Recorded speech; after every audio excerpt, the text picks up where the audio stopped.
This is Tanya Bridge Malone back with another YouTube video. So today I got my Under Armour shirt on. It's been hanging up in there for a while. It's the first day I've worn it. And I got a pair of jeans on, but I'm not going to show my fit, you know. I don't have anything to show. I don't have no money to be spending on clothes, you know. I will say I made a video not too many days ago and I said that I was debating on returning that fit. Well, when you ask God for wise counsel and He tells you to do something, you know, you're best to do it.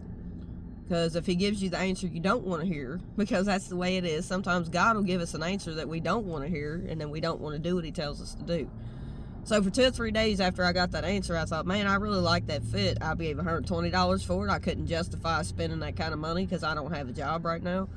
So I took God's advice, and I've returned the fit today. And I got a call from Meadowview Regional Hospital here in the town that I live in, so they're probably calling me about the bill I owe, but I'm not going to stress about it. I don't have no money to pay on that. You know, this is all the money I got to go on until I'm either going to file disability, which I've got my friend, she gave me the number of the lawyer she used, so I'm going to call him tomorrow and see what's going on, what I need to do, whatever. Either that or I'm going to wait and see if I can get a medical card, because I really don't know. Because they'll probably send me to their own doctors and stuff, so I would probably have to go to whatever doctors they send me to, and I don't know if they pay for that or if I have to pay for that, so I probably need to try to get me a medical card. I do still have a little bit of money left in the bank. I got like $300 and some, and when I took that fit back, that's $125 I spent on that fit. I couldn't justify spending that on that fit, and I never did wear it. I still had the tags on it. I still had the receipts, so they couldn't refuse to give me my money back, you know. Now, if I had already worn it, I couldn't return it. You know, the tags would have been off. But I still had it in the bag, still had the tags on it. I never wore it, and I had the receipt, so they couldn't refuse to give me my money back. So, yeah, that'll go back onto my bank card in about 3 to 4 business days. So, that's the $125 be back in my account, because I couldn't justify spending that on a fit. But guys, this is just part of having to get up off that addiction of thinking you got to buy something every time you go in the store. You know, I bought a beanie, but I got it on sale. I could justify that, but I really didn't even need that. But I bought that, but I can justify buying that more than I could pay, more than I could justify spending $125 just because something was Nike and Jordan. You know, because this is how it is when you don't have a job. You know what I mean? You can't be out here with what money you got left in your account. You can't just be out here being all extravagant, spending money on stuff, and you know that you're not going to get that money back for a while because you don't have a job. Excuse me just a minute. I'm still spitting up phlegm and stuff, but I pray the light of stripes of Christ that I'm healed no matter how I feel. Kadashi.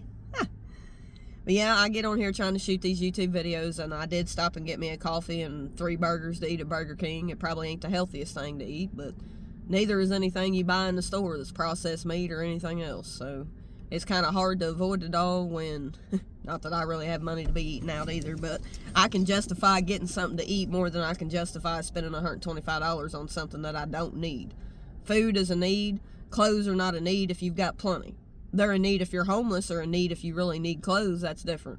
It's not a need when you don't have enough money, when you don't have any other money coming in to go out and spend money on clothes if it's something you don't need. You don't need it depending on your situation. If you're a homeless person, then you might justify buying that, but even a homeless person ain't going to spend $100 and some on a fit. They're going to be smart, go into Ross, Marshalls, or someplace, or Walmart, or someplace where you can get stuff cheaper. And I ain't shelling nobody who shops at Walmart. Somebody shops at the dollar store, wherever. God don't judge you by the brand of clothes that you wear. But if you're into name brand, I always suggest shopping at Marshalls, Ross, or TJ Maxx, or, you know, someplace. And I'm sure there's plenty other places that sell name brand clothes for discounted prices. Now, if I was to go into Ross and pick me up a $30 fit again, I could justify that. I couldn't justify going and spending $125 on a fit. I could go into Ross and get a pair of shoes, socks, and the whole fit for less than $100. I can't justify. I've done that on more than one occasion. I can't justify spending that kind of money on a fit when I don't have that much money, and I can't keep shopping at Ross all the time either when I ain't got no money coming in. Now, I did call a little update about yesterday. I mentioned y'all that I got in contact with my HR manager to see about, I had a day and a half of vacation left to see if I could get paid for that day. But she said we only rack up 7 hours worth of vacation time per month, and that they give it to us at the beginning of the year in January, give us our vacation time even though we haven't earned it. So I had already used 24 hours of vacation. Mind you, I worked 12-hour days when I did work there. So I had used 2 days because there were 2 days they held against me where I got hurt on the job, and I used 2 of the vacation days I had to go towards so I could get paid on my paycheck for them days I missed, even though they held them against me. And that's the reason why I used 24 hours. But they're saying I'm not entitled to that last day and a half of vacation, so there's nothing I can do about that. So I got screwed out of that, basically, I guess. But either or, maybe whether it's being screwed or not.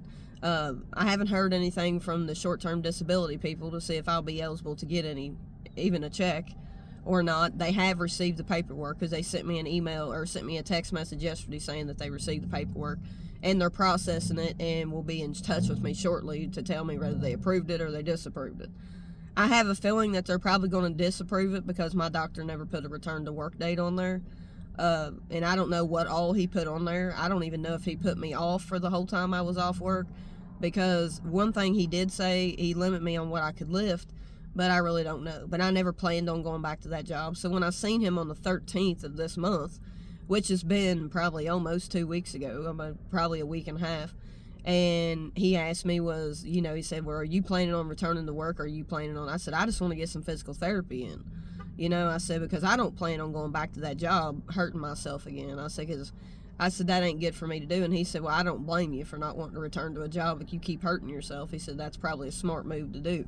But if somebody had been living out on their own and had bills to pay, I was able to pay this truck off that I have. It's not the greatest truck in the world, but it's far from the worst truck in the world. And at least I was able to get it paid off. And I did get a call from Meadowview Regional Medical Center today, which is probably calling me about the bill I owe, which I cannot afford to pay right now. I'm not paying anything on a medical bill when I don't have no job to pay anything. So what makes it bad is I filed bankruptcy in 2023. It wasn't finalized till 2024. And I can't file bankruptcy for another 6 years. So the only thing they can do is take me to court and try to sue me for it. Can they take my truck? I don't know. I owe over $3,000 or more in medical bills I can't afford. I didn't even get the bill till February of this year. And I went on short-term disability on the 5th. And I wasn't able to get into my doctor to the 13th. And the PDF file they sent me, I couldn't even print it off to get it filled out before I went to my doctor's appointment, but for the simple fact that I couldn't get the PDF file to print off. And it's always something. But God says not to worry about a medical bill. They can't send me to jail for a medical bill. The only thing they can do is take me to court. As long as I show up, there's nothing they can say about it. I don't have a job, so what are they going to take? They can garnish your wages, but they can't garnish your wages if you... I don't care if I have to put my truck in somebody else's name. I don't give a shit. I can put it back in my dad's name if that's what I have to do. They ain't going to take my car. This is the only thing that's in my name. I don't own nothing else. Nothing else is in my name. I don't have no homes. I don't have no land. What are they going to take? They can't throw you in jail for it as long as you show up to court when they summons you to court. They can't take what you don't have. Now, if you have a job, they can garnish your wages. But my thing is, if I still had a job, I'd have been paying on it anyway. Now, my mom says she's going to have my son pay her so much money out of every check he gets and make him pay at least $100 a month towards that bill because he helped create $2,000 and something of the bill. It wasn't all mine. I didn't know I was going to be in this situation. I really didn't think a whole lot about it. My son was sick. I wasn't going to refuse him not to go to the ER if he needed to go, And who knows? They might have some kind of help or funds or charity funds for people who don't have a job. So I'm not going to worry about it. What are they going to do? If they take me to court, they're going to have to pay a lawyer. That's going to cost them more than $3,000. It'll probably cost them that to get a fucking lawyer.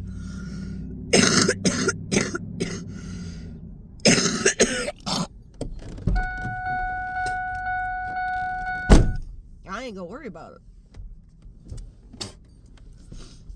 For one, my son had to be taken by ambulance to the hospital because he was blacking out. I mean, he was dizzy. He couldn't even walk straight.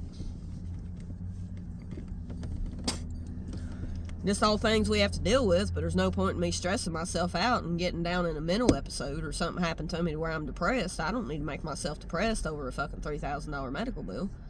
I mean, you know, there's a lot of people out there that would do that, but that ain't gonna be me.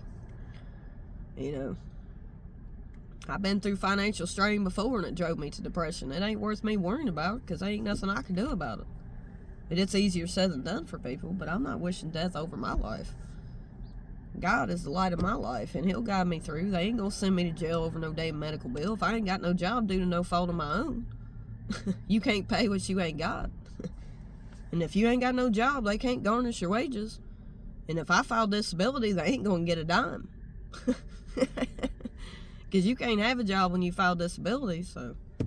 I'm gonna have maybe $400 some left in my checking account, but that's all the money I have for gas, cigarettes, or anything else to go down the road. So I'll have to file for a medical card eventually. And I figure I'll spend all that money for I even worry about spending a medical card. They gotta know every freaking dime you have. If you've ever worked in your life and never paid into anything.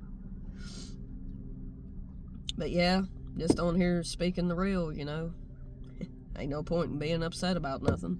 I did do the dishes before I left. I didn't get up till 1:30. I got up earlier this morning around 10 o'clock, but I smoked a cigarette and went back to bed.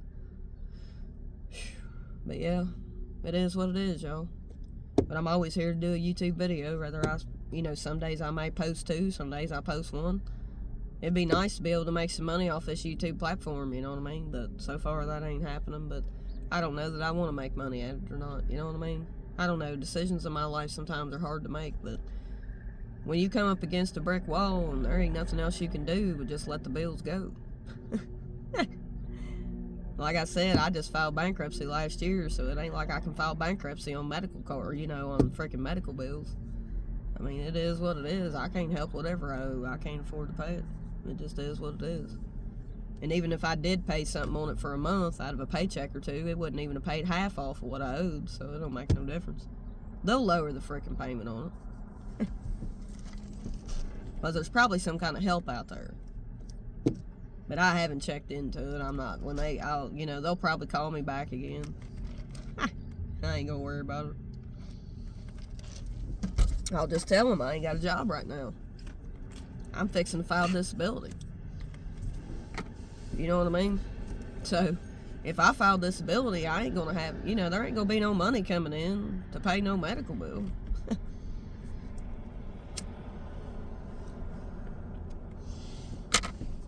There ain't no telling how long it'll take to even get it approved.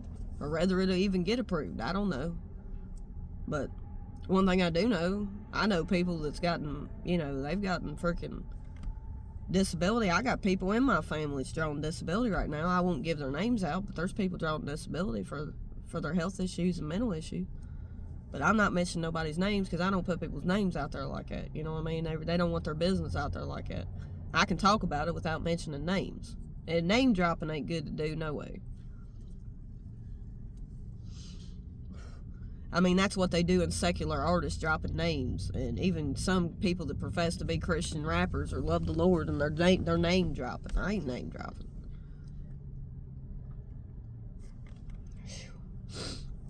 Man. But, yeah, let's give some time for the Holy Spirit to flow through and guide me what I'm to speak of. And he always lets me know at the last minute what to speak of. What I'm speaking of is what he'd want me to speak of, because I'm being forthcoming about my situation, knowing that there's probably other people out there in my same boat or in a worse situation. So I praise the Lord I woke up to see another day, because without him I wouldn't be here. And without him there'd be no reason to live. We wouldn't be here anyway if it wasn't for him. However you want to look at it. He's my reason for living. He's my reason for breathing. You'll see that as my bio information on my YouTube channel. I'm a vessel God's using to spread the light of Christ. To spread his truth.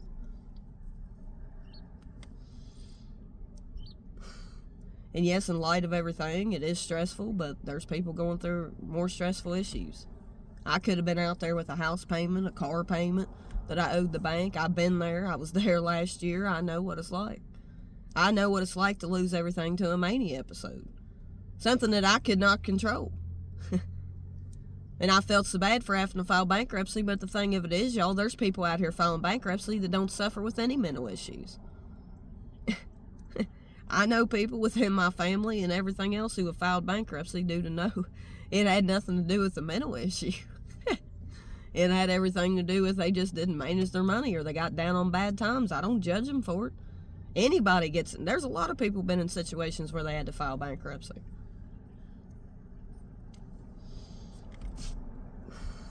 It happens, especially as high as stuff is right now. I mean, stuff goes up every day. I mean, Trump came into office and the gas was $2.69 and $2.78 a gallon and $2.80 something. Now it's back up to $3.09 a gallon. I mean, from what I can hear, he's trying to put tariffs on Canada, Mexico, and China. Well, if China decides not to trade with them, then they ain't going to have to pay tariffs if they don't import and export their goods, or the United States don't with them.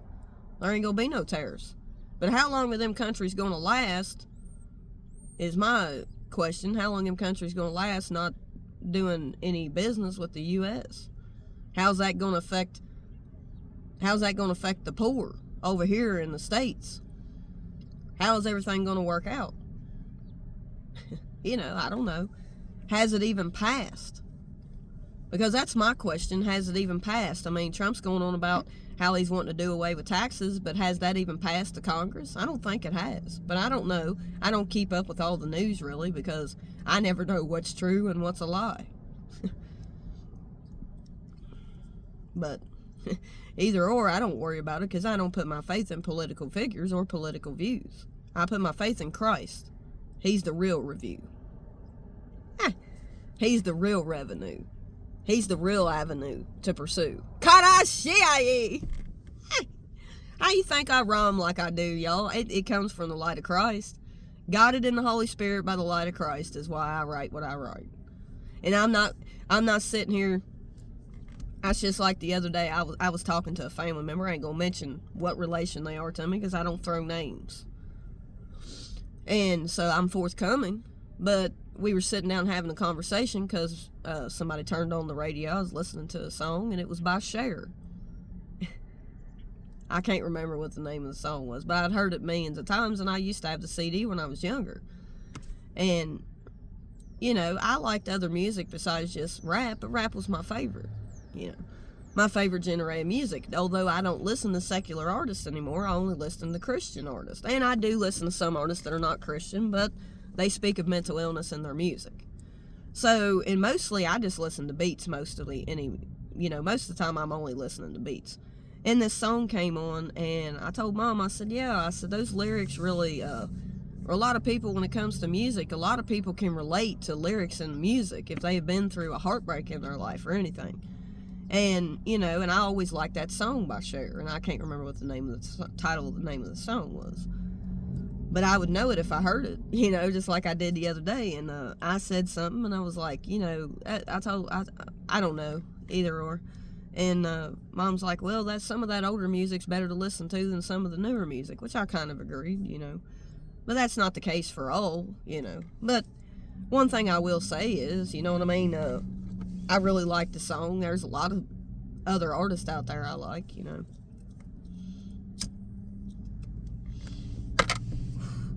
And they said, well, you can't really do music. You could sell your stuff that you write instead of performing it yourself. She said, and I was like, well, who the person I got to make the beat for me, he's still not completely finished with it yet. I told him not to be in no big hurry.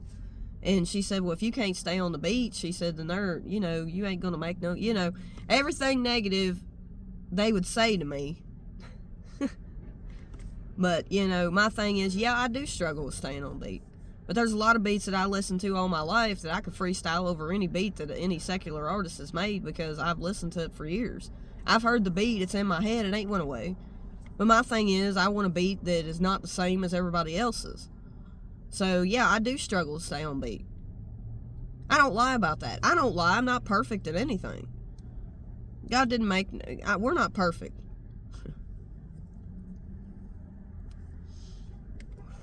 But it's better for me to say that than to go out here and say, oh, well, I'm going to blow up as soon as I put a song out. I don't know when the song will get out. First of all, the beat ain't completely done yet. I got a first minute and 25 seconds, a sample of it, but I haven't gotten a complete song. The complete beat is not done yet. I paid him an extra $100 to help me fit my lyrics to a beat. It's not a big deal. It's better to be forthcoming than go around lying and thinking you have this egotistical attitude. You know, God, y'all, there's people out here that's been doing music for years that still hasn't signed a contract to sign their life away. And some of them could still be living in their parents' house, making beats, making their own music, and their music is great, but they ain't never signed a deal to sign their life away.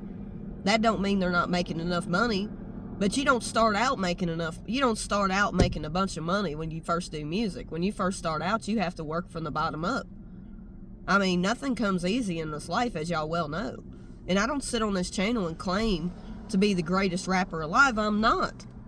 But you all have seen me freestyle some lyrics that weren't written by me, but I still have a good rap voice. I have some positive. I can write poetry, but it's got to fit to a beat. I get it. There's many of people that's trying to study to be a Christian, to be a rapper, or to be a whatever the case may be in the music. I never seek the one. I mean, even if I don't make it, I ain't worried about fortune and fame. I do it for the love of the Lord, whenever I put a song out. I don't rush myself to do anything, and I'm not the greatest at everything. Never said I was. But I like Christian rap. Am I good at it? Yeah, but I'm not famous at it. Nor will I probably ever be famous. I don't worry about that. I do the work of the Lord because I love the Lord. I do that just by talking about the Lord on my YouTube videos. I don't try to be somebody I'm not. And if I have things that I'm not the greatest at everything, I never said I was.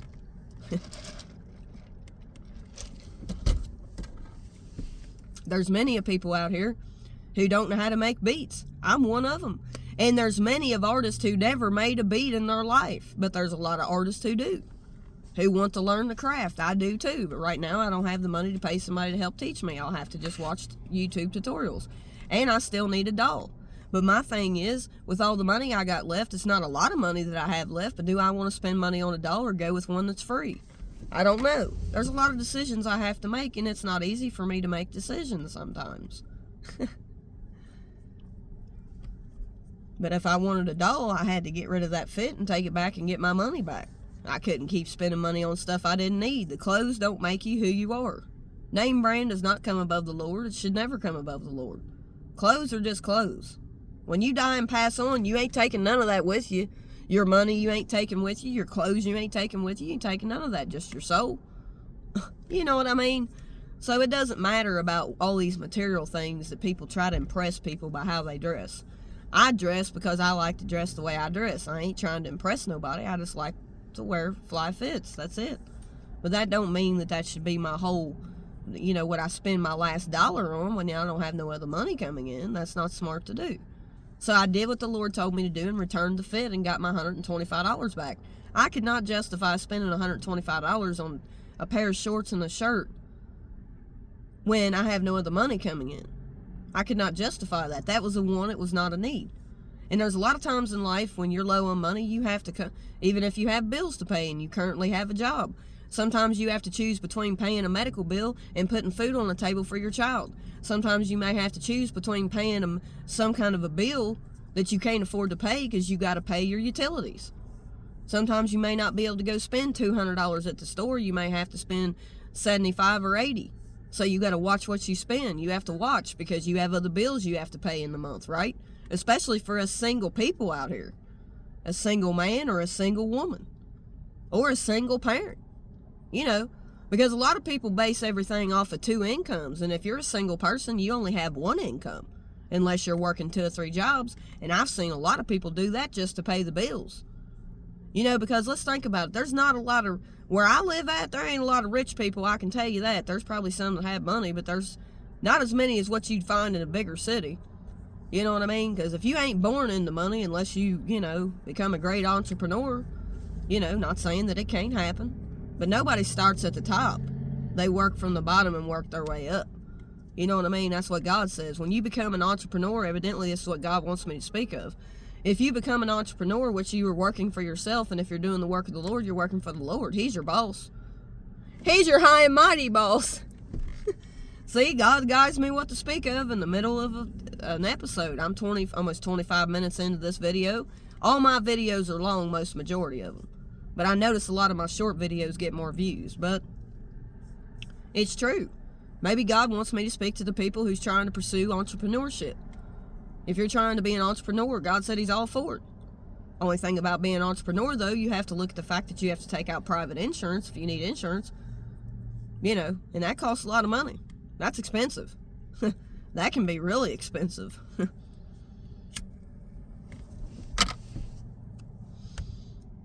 God said there's some people out here that's trying to pursue entrepreneurship, and they're doing it as a side hustle along with working a factory job or along with working another job.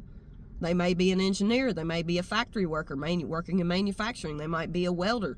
They might be working a couple of restaurant jobs. They might be working a retail job. Some people out here might be working 2 retail jobs just so they can get 40 hours a week to pay their bills. And they never get a day off because every day they're off, they have to work at the other place because they're working 2 and 3 jobs. God said there's a lot of people out here who should be getting help from the government that's working all these jobs just to pay their bills, but they don't care. The only people that can get medical cards are generally people who don't have a job at all. And you can make so much money a month, but they look at what you make before taxes when they count your income for the month. They go by what you make before taxes. That ain't right, because that's not how much you're getting back. And not everybody has a kid to claim at the end of the year when they file their taxes, because some people's kids are grown, like mine. I only had one. He's 21 years old. I can't claim him anymore. He works. What I'm saying is, it is what it is. It's hard to make a living out here. It ain't easy. God knows it's not easy. They overtax us, for one. I'm not saying they should completely do away with taxes, but one thing I think they do need to do away with is making people pay taxes on their homes and land when it's paid for. That is ridiculous.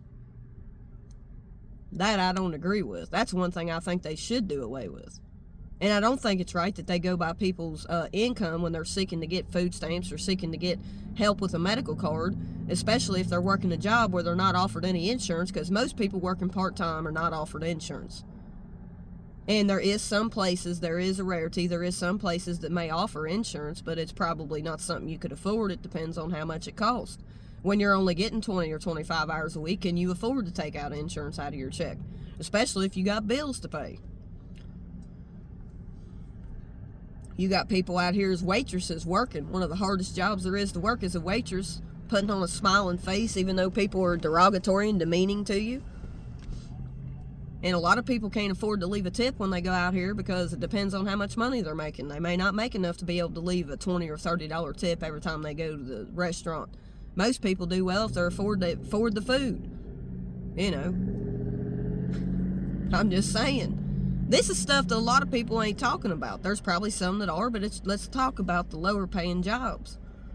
Yes, you get tips as a waitress, but you have to be pretty good. You got to work up your clientele, and you have to have a smile on your face because the customer's always right?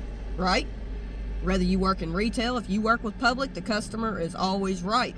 No matter how they talk to you, you have to put on a smiling face. You cannot sit and talk dirty back to them. That's not how it works. And where I live at, they pay $2.50 or $3.50 an hour for a waitress. So all their money, if they make any kind of money, comes from their tips. What if you have a day where you might make $80 in tips? Well, you just never know. It's just like somebody doing hair. When they first come out and get out of school, they're working for somebody else probably for the first 4 or 5 years to build up their clientele before they try to open up their own salon. Because that costs money to do, which you would have to have credit to do if you did not have all the money up front to pay for it. And people who do hair have to pay taxes at the end of the year. Either that or they have to save so much money back in an account to pay their taxes, what they will owe at the end of the year. Entrepreneurship, that's how it is, y'all. You have to pay in taxes. Instead of getting money back, you're having to pay in. So it is wise to set money to the side to pay what you think you might owe.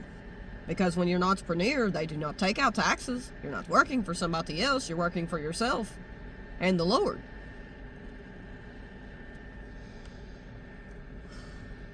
And when you work as an entrepreneur, you're not offered health insurance unless you go through a private sector to get it.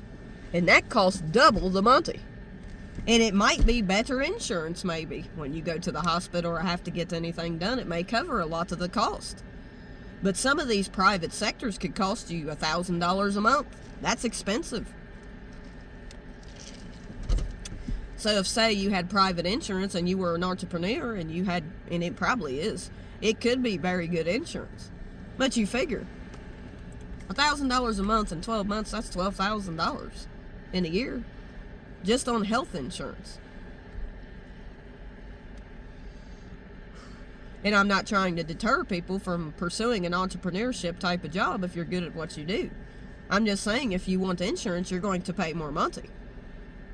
But then if you do pay more money, you might have better insurance that if you go into the hospital, it will cover more than what you were getting through your workers' insurance when you work for somebody else. Because when you work for somebody else, apparently God wants me to speak of this. When you work for a company and they offer you insurance, that company have to pay for so much of your insurance on top of what you pay. But 9 times out of 10, most people have a deductible they have to meet. And depending on what company you're working for and how much the company is willing to pay of the insurance as to how much you have to have took out of your check. In almost every situation, somebody has a deductible they have to meet.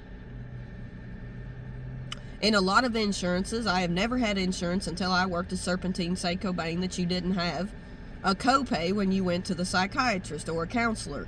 There was no copay for mental health care services unless you got blood work done or was hooked up to a machine for something. Or if you went in a hospital, you had a deductible. And to be honest, I don't know how much my deductible was, but it was quite much. And it depends, like I said, how much the insurance is where you work as to how much your company is willing to pay towards it. Because the company has to pay so much money towards your insurance, each employee, as far as I know. That's what I have always been told, but I'm not 100% sure, but I figure that the company pays so much towards your insurance. And depending on how much they're willing to pay as to how much you have to pay out of your paycheck, and depending on how much you have to pay as to your deductible. That can be different on all levels, because depending on what company you work for is depending on how much your company is willing to pay towards your insurance, as to how much your part is. I had insurance with the last company I had. It was me and my son, and I paid $103 to $120 a week. It was less than that. It was almost probably $80-some until I had to go and get a wellness exam done, and I didn't get it done in time for when it was due to be turned in, so my insurance went up $20 to $25 a week because I did not get that wellness exam done. But that was my fault. I could have gotten it done, but I didn't want to fool with it. And my insurance went up. But either or, I was paying $120 a week, and depending on how many hours I worked as to how much they took out, but it was over $100 a week, regardless of whether it was a 36-hour check or it was a 46-hour check. Because where I worked at, I worked 12-and-a-half-hour days, basically. I worked 12 hours or more a day. And I was off half the year. And on my 36-hour paychecks, I only cleared $400 and maybe $20 a week by the time they took taxes out. On a 48-hour paycheck, which was 2 weeks out of the month, I would clear about $830 if I worked. Of course, if you had a vacation day, well, it wasn't as much as if you actually worked, because my paychecks were lower. Trust me. But it is what it is. And basically, I didn't get my last day and a half of vacation time because I left the job, and I guess I had not earned the last day and a half because they gave it to me early, according to her. I had been there for 9 months. They gave us vacation days from day one that we started. So yes, it is what it is.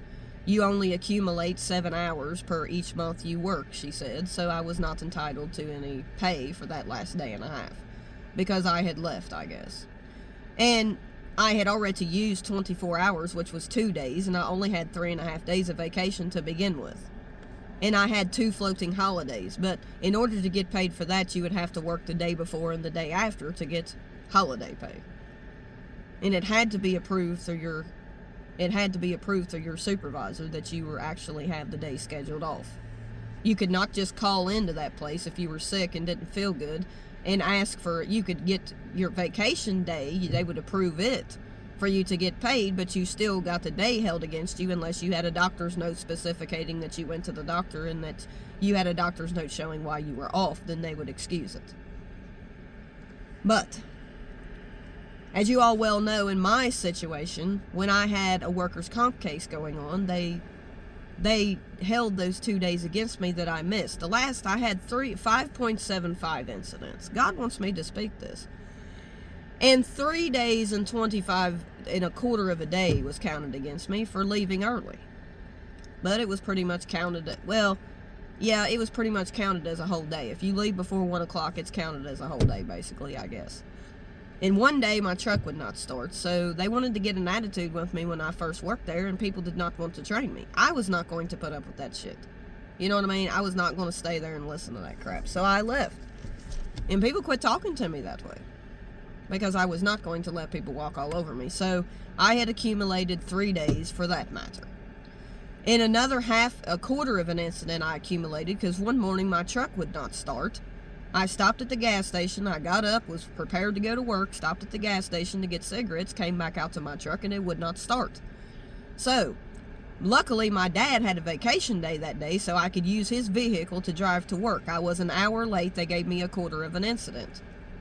And then, I hurt my back the second time on the job, and they determined that the workers' comp doctor, I went in there on a Thursday. I missed that Tuesday because that was the day I hurt my back. And so I didn't go. I hurt my back on Monday, and on Tuesday I did not go in. I could not even stand up straight by the time I got home. So, and then I tried to see if maybe I could use his self-help measures to see if it would go away, but I knew it probably would not. So I went to the workers' comp doctor, and he put me on light duty. I could not stand up straight when I went to the doctor on that Thursday, and I was to return to work on Friday. I went into work Friday, clocked in, and I told them, I said, I cannot do this light duty stuff. I said, I can't even stand up straight. And my HR manager said, there's no way that you could do these short, these light term stipulations, because you cannot even stand up straight. I said, no. So I went home. But she told me before I left I should have went back to the workers' comp doctor and see if they would have put me off for those 2 days. But if he was going to put me off, why should I have to go back to him, since he's seen that I could not stand up the day before that and put me on restrictions to lift 20 pounds all day long? I could not do that. How can you do that when you cannot stand up straight? Then they ordered an MRI, which took 3 weeks from that day for me to get in to get it done. And they determined that it was a slip disc hitting on the bottom of my thing, and that he said it was not hitting on my spine, and that it was not laying on a nerve. That was a lie. Because when I took the MRI results to my primary care doctor, he told me otherwise.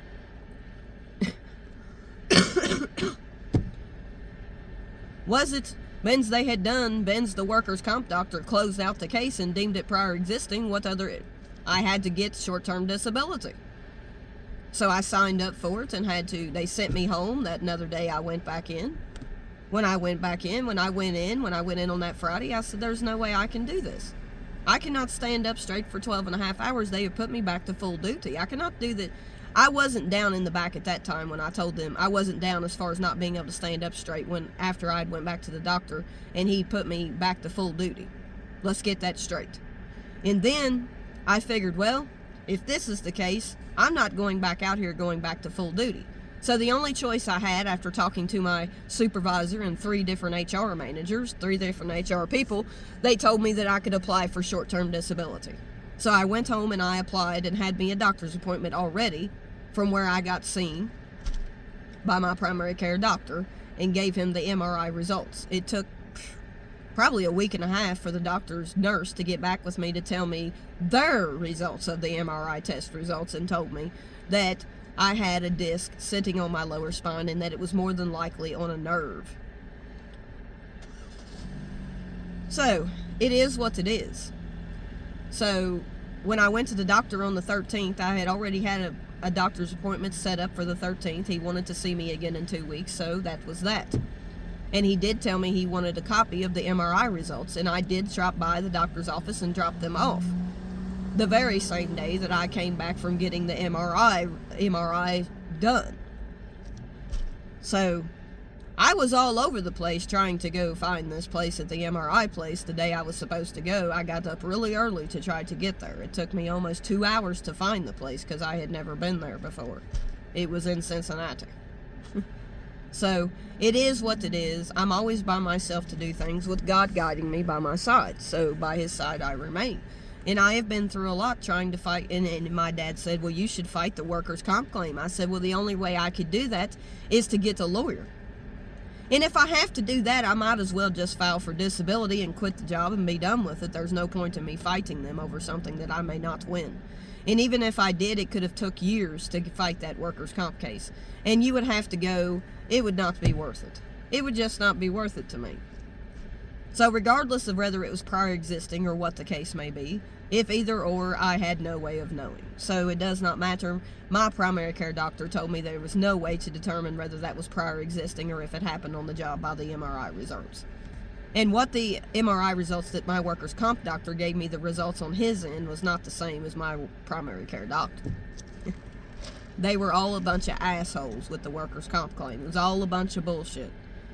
And I did not have a doctor's note specifically stating that I needed to be off that Tuesday and Friday that I had missed that counted against me that got me to 5.75 incidents. And there was another day that it snowed and I woke up to drive to work and the roads were completely covered. I was not driving to work in that shit in this truck. It is not four-wheel drive. I could not even see the lines on the road. The snow was so bad. So I didn't go in till like 12:05. But I did go to work once the roads were cleared, but that half an incident counted against me. I got a half an incident for it.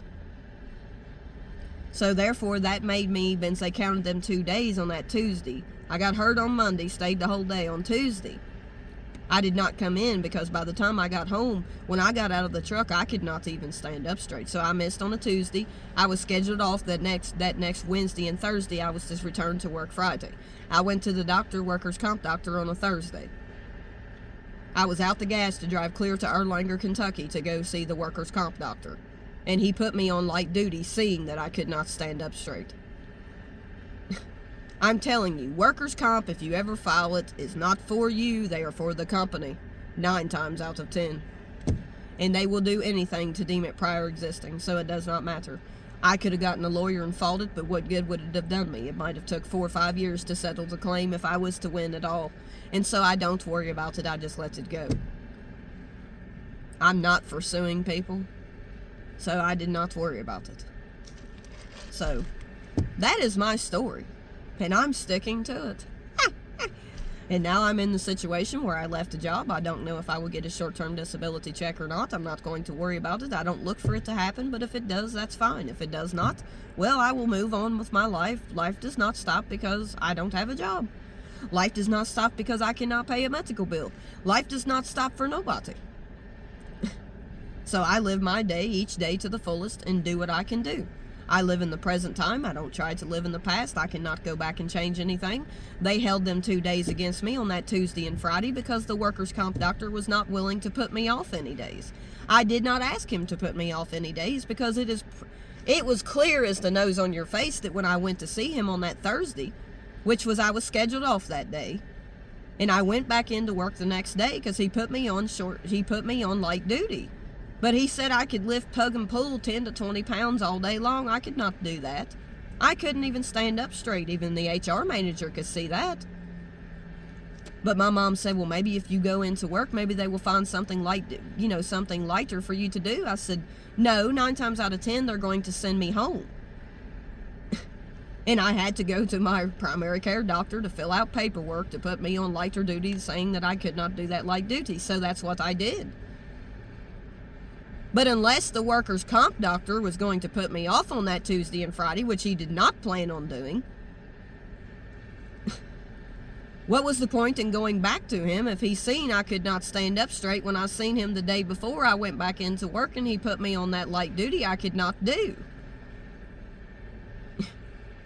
So, the way I look at it, I was not going to get any doctor's note to put me off for those days. And what was the point in worrying about it? Because if I was going to keep re-injuring myself, there was no reason for me to keep continuing that job. So what I am trying to say is that the best decision for me to have made was to just quit the place to begin with. Because I don't have very much faith in, now I love the Lord, but I don't know that I will receive a short-term disability check. This place has screwed me over so many times, and it is ridiculous that they can count days against you for something that happened on the job. And even if it was, even though they deemed it prior existing, it still wasn't right that they held those 2 days against me for missing. Because when you get onto Google, and I look up a lot of things on Google online, and it says that if you put your back out, a company needs to give you at least 2 or 3 days off to recuperate and put you on light duty through a doctor while you were getting physical therapy. They were not willing to do that there at my job. They kept telling me to go back to the workers' comp doctor, but Benz, I had seen him the day before. What was the point? And so they were just trying to get me to quit or to get me to get fired by trying to hold days against me that should have never been held against me in the first place. But the way I look at it, I didn't plan on staying anyway, because I kept injuring myself. So what did it really matter at the end of the day? There's no point in complaining about it. It is what it is. I had to do what I had to do. I had no other choice but to leave that job. In my opinion, I had no other choice. I was not going to continue injuring my back to where I could not work at all. But it really eliminates me out of a lot of jobs, because a lot of jobs require heavy lifting.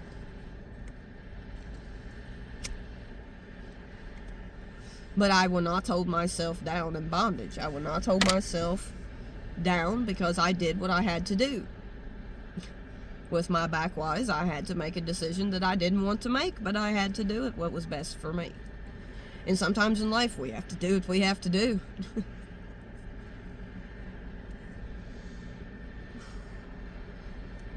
I'm sure there are many people that deal with back issues. I know of 2 people that have had back surgery done.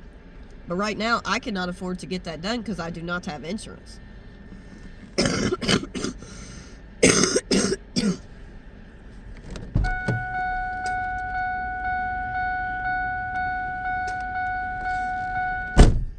But I will not let it get me down. Long as I'm not lifting heavy stuff, I should not have a lot of issues. But unfortunately, my primary care doctor, after they closed the workers' comp case and deemed it prior existing, he was supposed to have referred me to physical therapy. But unfortunately, a couple of weeks went by. Nobody ever called me to set up physical therapy. I don't know, maybe I was to call them, but I figured they would have called me to set up an appointment. Because it had to be approved through my primary care doctor. He had to refer me. I could not just go to physical therapy without him referring me. Nobody ever called me. So then I got a message from the Sedgwick short-term disability people, sent me a text message asking me when my return to work date was. Well, I told the doctor I was not returning. I didn't plan on returning to that job. So therefore, I just told them I quit. Called HR on a Friday, which was last Friday, and left a message on the voicemail stating that I was not returning to work. So that way they could go ahead and prepare to hire somebody in my place. I will be missed by a lot of people there because I was a good worker. But I could not continue injuring myself. So unfortunately, this is a walking testimony for the Lord of decisions that sometimes we have to make that we don't want to, but we have to make them. And the only money I have to go on is my tax money that I have left. So therefore, when I paid a purchase that was not a need, I had to return it. And when you seek God's wise counsel, it is best to listen to what He tells you to do, because He knows best, we don't. We don't always know what's best for us to do, guys. That's the reason why we have the Lord and Savior in our hearts, that we have accepted into our hearts, talking about the saved souls. He is there to help guide us. Because we live in a fleshly body, and a lot of things we want to pick up and buy when it is nothing but an addiction to buying clothes and shoes. It is an addiction because we don't need to go in the stores. Sometimes you just need to keep your butt out of the store, because if you know you're guilty of buying stuff you don't need, nobody likes to return stuff. I never was one to return stuff. Very seldom did I ever return things because it's very embarrassing. But it is my money that I'm spending that I do not have to spend, so I return the fit. And God will bless that. And it may have only been $125, but that's a lot of money to me right now. I don't have that kind of money to spend, so I returned it. And I made a wise decision. Some people may say me leaving my job was not a wise decision, but it was. It was very much a wise decision, because for me to continue taking a chance on re-injuring myself is really stupid. There is no amount of money in this world that is worth your health. Karashii. Sometimes we have to miss. There's a lot of corporations out here that want you to say, well, you can never miss if there's a snow day. Because a lot of places where I worked at, the last job I had, you could only miss 7 days in a year and you were fired. That is not very many days to miss. People come up sick. Sometimes people don't have the money to go to the doctor. Sometimes people don't have the money to go to the hospital, but sometimes if it's in a dire emergency, you have no choice. Then you get stuck with medical bills you cannot afford to pay. I mean, the United States healthcare is ridiculous. And it's ridiculous because of the prices they charge.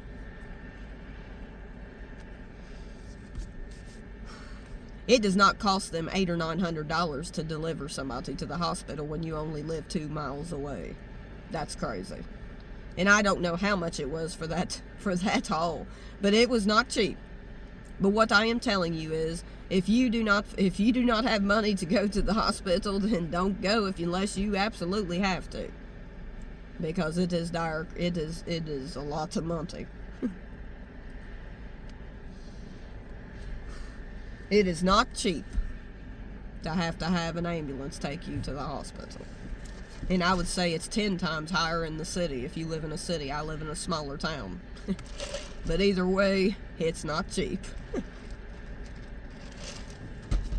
And when you have insurance, if you go in the hospital, if you have not met your deductible, well, you may not have the money to pay them a dime when you go in there. If you're a single person living out on your own and you got a house payment, car payment, you got utilities, insurance you're out taking out of your check, taxes they take out of your check. If you have 401k or an HSA plan where they take so much money out of your check to put in that, or if you're trying, if there's any way you can put money in the HSA plan, which they have at some places you work for, some factories offer that. And many other places may too, where you can take so much money out of your check to put in that in case something happens where you have to have a surgery done or you go into the hospital to help pay those costs because you have that money took out of your check. But not everybody can afford to do that if they have a lot of bills to pay. And some people can't even afford to put money in a 401k.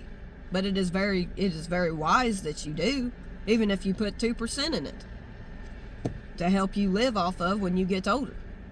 It's very wise to do those things. A lot of things I have not done in my life, which I should have done. But, anyway, either or, I hope that you all know that the Lord loves you and that if you're blessed to see another day, and when it seems like there is no way, God will make a way. And I'm sure there's other people out here that owe medical bills. I'm not the only one. And this is one thing I want to bring up. It used to be, and it probably still is, depending on what state you're in. If men out here that's paying child support. Nothing against you men that's paying your child support, because y'all don't have a choice. But sometimes people get in situations where they can't afford to pay it, but if you owe child support, they throw the man in the jail. If you get so far behind, they throw you in jail. They don't care if you got a job or not. You have to pay your child support whether you have a job or not. Then if you don't, you have to get a lawyer to take it to court, so it costs money to get a lawyer. You got to go back to court most generally. If you went through an attorney in order to get your child support ordered. My thing is, my heart goes out to y'all, because y'all got a lot of money you got to pay on your kids, and sometimes you're in between jobs due to no fault of your own. I've known people to get thrown in jail for that. I've known people to get thrown in jail for owing $35 a week for child support. I know. My baby's daddy got thrown in it before. He owed $3,000 or more in child support between his 2 kids. He got thrown in jail. His mom had to bail him out. So that means she had to pay what child support he owed. Yeah. When you throw somebody in jail, I mean, either or, even though he's never been in my son's life since we divorced, but what I'm saying is, I forgive him for it. There's nothing, I can't force somebody to be something they don't want to be. You know what I mean? And there's a big backstory to that, but when you throw somebody in jail for child support, they can't pay their bill, they can't pay their child support in jail. You know, they revoke your license in the state of Ohio, and it wouldn't surprise me if they do it in Kentucky. I guess each state has their own laws about that, but I'm not saying that people shouldn't pay their child support. But I'm just saying some people get down to where they can't afford to pay it when they're in between jobs, or they get laid off, or, you know, they might get fired, or something might happen due to no fault of their own, and they can't afford to pay it.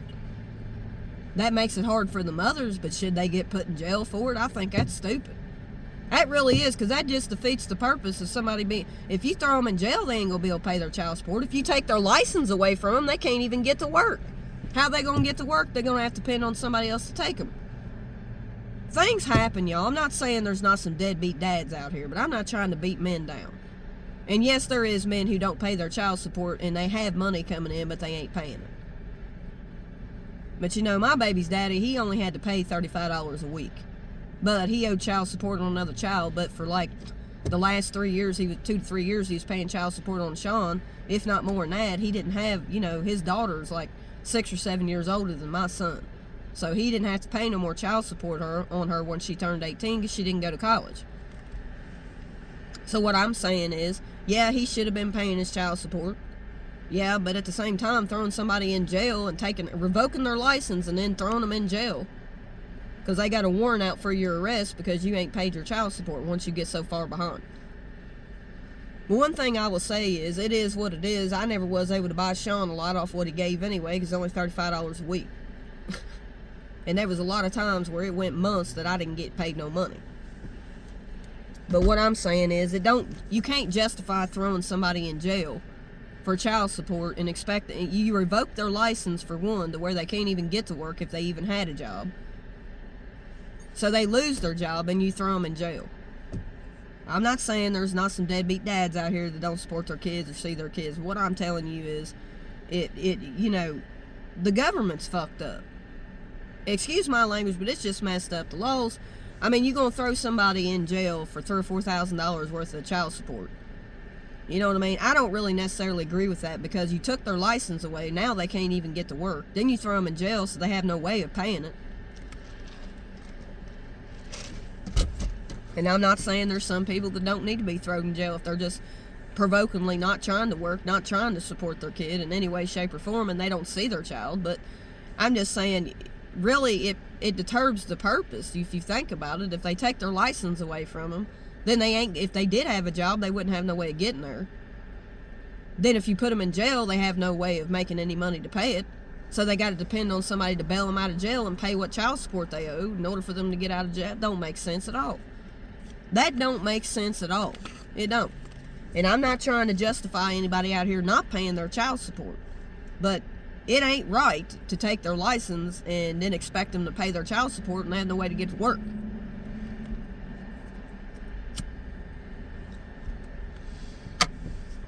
This has happened with my son's dad when my son was younger. There was a lot of months went by and he didn't pay. There was a lot of months went by he didn't pay. He got behind on his daughter's child support and Sean. He had 2 kids he was paying child support on.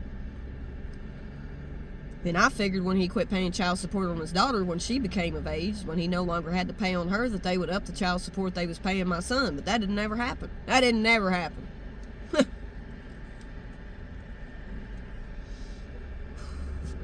And for the whole time my kid was a kid, I was working dead-in-ass jobs, making $5, $6, $7 an hour, and living with my parents so I wouldn't have to live on the east end of this town, because there's a lot of drugs on the east end of this town. I was trying to make sure you had a decent home to live in, a clean home with no bugs, and love the surrounding. So that's the reason I lived with my parents for so many years. I'm just telling y'all back history of my life. Y'all know. Y'all know. Y'all want to know about my history? I'll tell you. No problem. I'm forthcoming with my viewers. And I'm just saying, sometimes we have to do what we have to do. Everybody's situation is different. We can't go around judging people. And not that I'm saying he shouldn't have paid his child support, but there was a lot of times he got 9 and 10 months behind on both kids. And it's because he didn't keep a job anywhere very long. He would always work for himself. Most generally, he wouldn't stay working for somebody else. He wanted to work for himself. That way he didn't have to turn in his income, because he would get paid cash under the table. So if he was working for somebody making halfway decent money, he knew he was going to have his child support be taken out of his check. He's supposed to turn in every place he worked, but he didn't always do that. There was many jobs he had that I was unaware he was even working for somebody. I got my way of finding stuff out, but it is what it is. But for them to throw him in jail for it, well, they take your license and then throw you in jail. How are you supposed to pay it then? I don't know. Even at that, I don't agree that they should have threw him in jail, because you wasn't going to pay your child support if he was in jail. You know what I mean? But when you have a child, you have to take care of them. I get that. And it's not like I ever got a lawyer and took him to court. I went through the child support office, the food stamp office, in order to get child support rendered against him. Because at the time when we separated, I didn't have a job. And I had to apply for benefits. Understand this. You people out here that's against paying child support, let me tell you something. If who you're with, if the person you divorced or who you had a kid by, and you know for sure they're your kid, you should be paying child support, I get that. But there are times when people get behind due to no fault of their own. I know there is some situations out here where there's fathers paying child support, and they're paying high-ass child support, and you don't know where that money's going to. You don't know where that money's going to. You really don't, because some women will go out and spend it. I get it. If you're paying a lot of money, you're paying $700-800 a month, $500-600 a month for one or two, whatever you're paying for. And you know there is women out here that'll take that money and spend it on what they want to spend it on, and their kid does without. I'm sure that there's situations where that happens. But my thing is, I was only getting $35 a week for Sean. So I might get $130-some a month child support if I actually got it for that month. That wouldn't even buy his damn school clothes for school. I had to add my own money, working money, to it to be able to buy him shoes. A pair of shoes damn near cost you $100. But I shopped at places, name brand, for cheap. Shopped at Walmart, wherever I could afford to buy stuff. And yeah, y'all out here, y'all my subscribers, y'all know that this life ain't easy. A single parent raising a kid by themselves, it's rough. His dad was never involved in his life. Once we divorced, he never asked to see him. He never cared. It is what it is. But one thing I will say is, yeah, he should have been paying his child support, but I know there was times that he got behind. I didn't get none. I had to defend for my son, and my parents helped me raise him and helped me take care of him. Because I was a single parent. I chose that father, but I still love my son. I don't regret having him. I'm just saying, there's a lot of stuff going on in the world, and people go through things in life. But to throw somebody in jail and take their license and throw them in jail and then expect them to pay child support, that's crazy. That ain't helping the matter at all. All that's doing is hindering them from even paying anything. But one thing I never did was take him back to court or get a lawyer and make him pay any more money. He couldn't even pay the $35 a week half the time, so how the hell is he going to pay anything more? I'm just saying. It ain't all about the money and greed out here, y'all. It takes more than $135 a month to take care of a child. Let's be real. Especially when you're providing a roof over their head. You're having to buy them school clothes. You're having to buy them shoes. When kids are young, they go through a lot of shoes. Not that it would cost $100 to buy a pair of shoes, because no. But you're looking at least $30 or $40 to buy a pair of decent ones to last them for a little while. $135 wouldn't buy them shoes and all their clothes they need.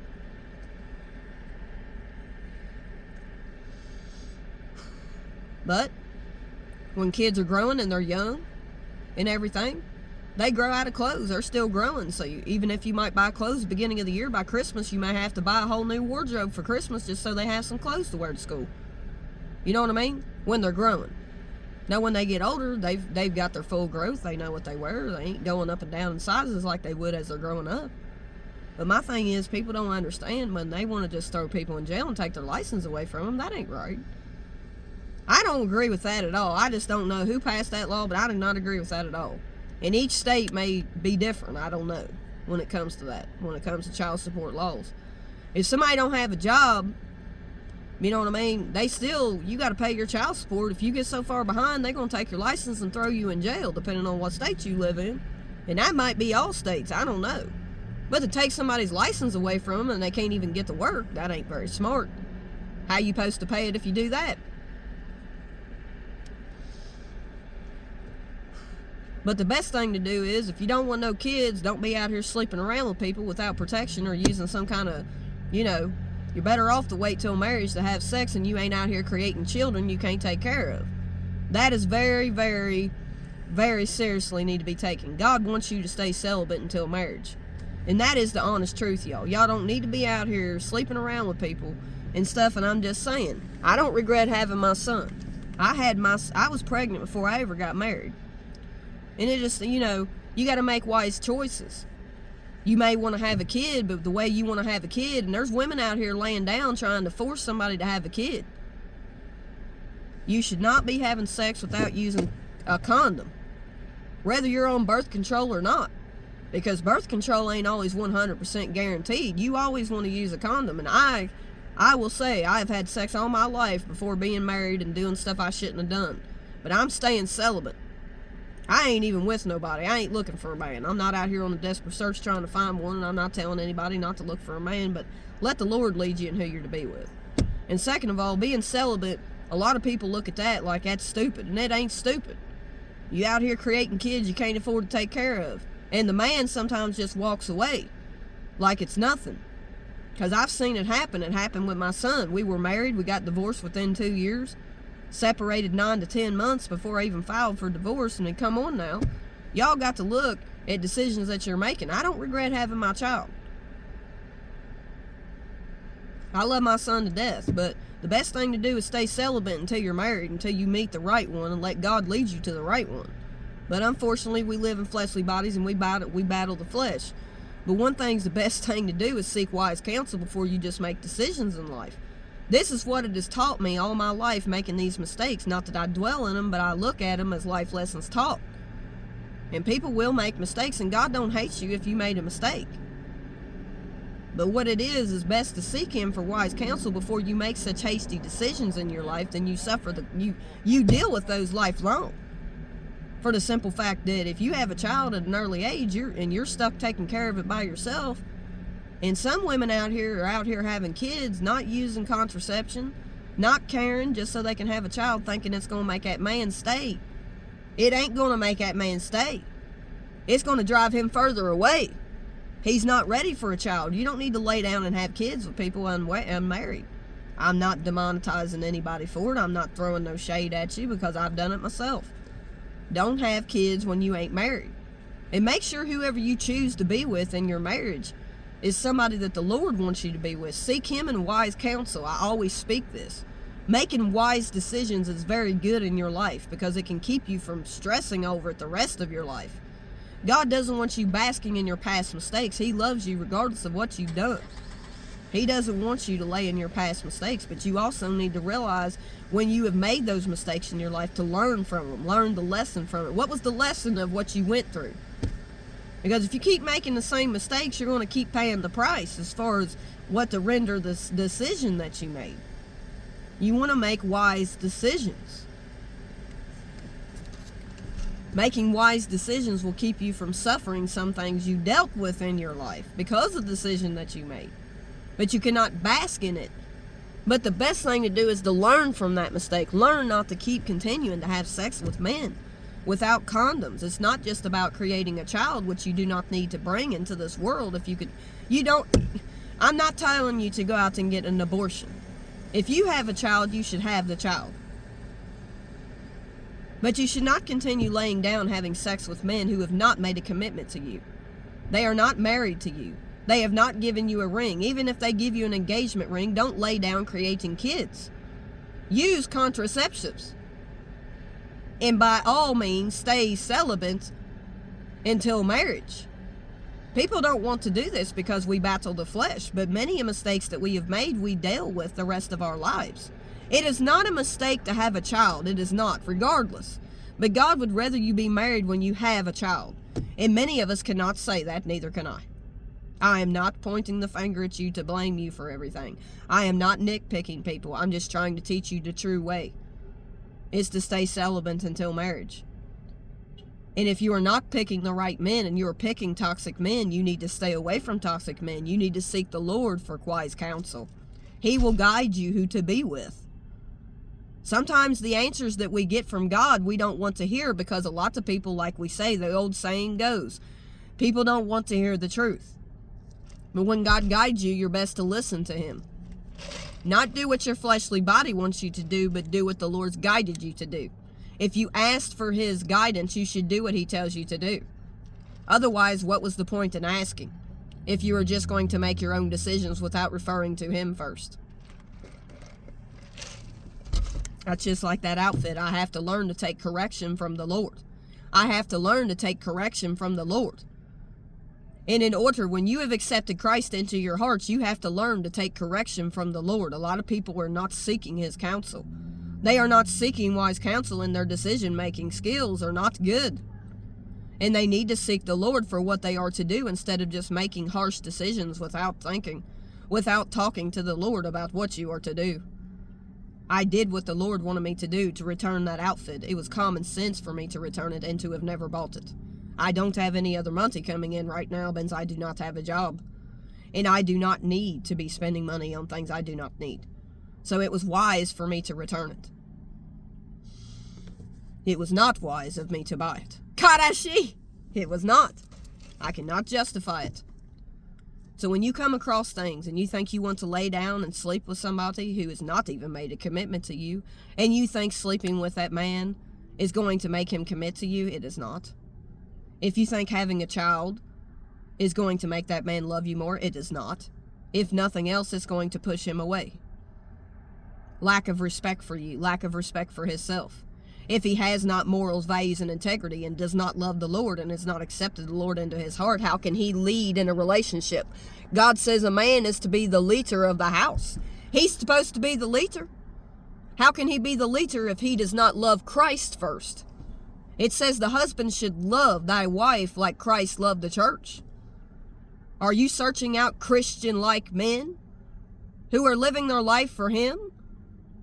Or are you searching out ones who you are just trying to give all the marriage benefits to without a ring, without being married? You're letting them live with you. You are cooking them food. You are giving them sex. You are giving them all the benefits of a marriage when they have not committed to you. They have not committed to you. Vice versa goes with the men. I am not sexist. I do not hate upon I do not hate upon people, whether they're male or female. I am not sexist. And I will say, there's men out here giving women all the free benefits, cooking and giving them sex and all this stuff they should not be giving them when they don't want to marry them, when they have made no commitment to them. God does not condone living with somebody, nor does he condone you having sex before marriage. He does not condone it. But he still will forgive you because he loves you. But it is better off not to have sex before marriage, because what does it cost? Well, I believe in the spiritual gifts, and there's also such thing as soul ties. Karashiarieke. You are not good to have sex with people before marriage. It is not good to do. You ever wonder why you remember every single one of them people you slept with? Marriage was never to be condoned. Sex was never to be condoned before marriage. And we do it so freely every day. It is not good to do. I have done it. I'm not nitpicking people who do. I'm saying that you're better off not to. But we do fall short of the glory of God, even as a saved soul. We still make mistakes. God will forgive us, but you don't want to deal with soul ties.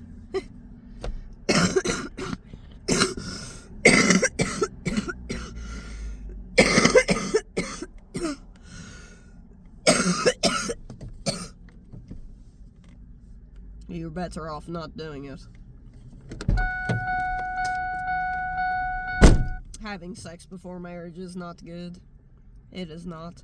There's too many STDs out there to catch. There's too many things that can happen. You are not prepared for those things.